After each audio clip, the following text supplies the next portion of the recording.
আসসালামু আলাইকুম। আমি তাজকিয়া বিনতে নাজিব আর আপনারা দেখছেন দেশের সংবাদ। শিরোনাম শুনছিলেন, এবারে বিস্তারিত। অনায় ঈদের ছুটি কাটাচ্ছেন খুলনার মানুষ। কোরবানির ব্যস্ততা শেষে বিনোদনের জন্য পরিবার পরিজন নিয়ে অনেকেই বিনোদন কেন্দ্রে যেতে দেখা গেছে। নাইদ আনজুম আর নয়নের ক্যামেরায় খুলনাবাসীর ঈদ আনন্দের খবর জানাচ্ছেন আমাদের খুলনা ব্যুরোর সিনিয়র রিপোর্টার রফিউল ইসলাম টুটুল। কুরবানির ঈদ হওয়ায় পশু কুরবানি করতে দিনের বেশিরভাগ ব্যস্ত সময় কাটান অধিকাংশ নগরবাসী। ত্যাগের চেতনায় উদ্ভাসিত ধর্মপ্রাণ মুসলমানরা দুস্থ মানুষের মাঝে বিতরণ করেন কুরবানির গোশত। নেহাত আল্লাহর সন্তুষ্টির জন্য আমরা তাকুয়া আদায় করি। এই কুরবানি দিয়ে আমরা নিজেরা খুশি হই এবং গরিবের মাঝে আমরা এই কুরবানির গোশত বিতরণ করি।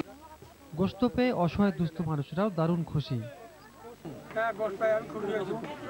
আমরা প্রতি কুরবানিতে এখানে অনেক অনেক করে গোশত পাই। আল্লাহর কাছে কামনা করি ইচ্ছার জন্য প্রতি কুরবানিতে আমরা গোশত পেয়ে অনেক খুশি হতে পারি। কুরবানির ব্যস্ততার পর সারাদিনের ক্লান্তি দূর করতে অনেকেই ছুটে যান শিশু পার্ক সহ নগরীর বিভিন্ন বিনোদন কেন্দ্রে।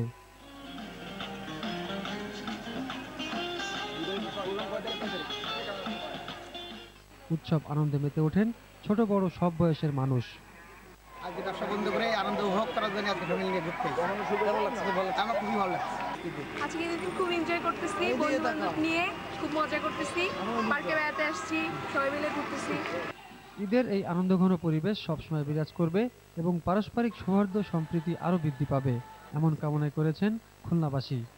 পবিত্র ঈদুল আজহার দিনে বাংলাদেশ সহ সারা বিশ্বের মুসলমানেরা প্রিয় পশু কোরবানির মাধ্যমে আত্মত্যাগের এক অনন্য দৃষ্টান্ত স্থাপন করে থাকেন। পাশাপাশি ধনী গরিবের বৈষম্য এবং লোভ হিংসা ত্যাগ করে সবাই একসাথে আনন্দ উৎসবে মেতে ওঠেন এই দিনে। ত্যাগের এই শিক্ষা সব ক্ষেত্রে কাজে লাগাতে পারলেই জীবনের প্রতিটি দিনই হয়ে উঠবে আজকের দিনের মতো সুন্দর আনন্দের।